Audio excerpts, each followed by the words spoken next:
liggende derhjemme, jeg skulle handle noget, ikke? Så går jeg ind i butikken og henter de der guldbejer og sådan lidt af hvert, ikke? Så står der kraftigt med sådan en patient, ikke en patient, men snakker med, så totalt stå. Ja, mere sådan, ja, med det, og det arbejder ikke også.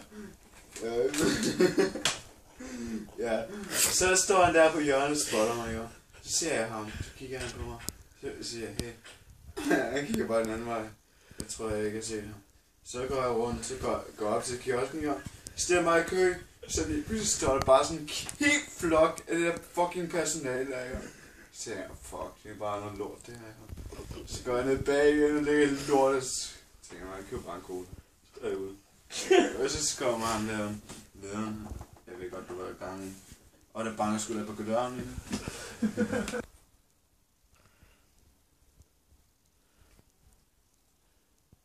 Daniel? Ja. Hvor nåede du til? Ja, hvad fanden var? Nå, men så kom jeg der forbi indtil lederen der, ikke? Fange han. Og så viser jeg ham posen og siger, jeg har ikke noget i posen, mand. Så bare lad mig gå. Så siger han, ja, jeg ved godt, hvad der er gang i. Så siger jeg, okay, jeg er sgu lidt ligeglad.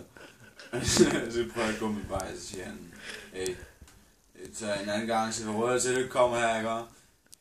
Jeg siger, okay, det skal du sgu ikke bestemme, mand. Jeg har ikke stjålet noget, jo. Ja, du kan ikke give mig container noget, så ja. Så kommer jeg hjem, og så siger jeg, oh my god, det blev spottet, mand. Og så ændrer for det større, mand.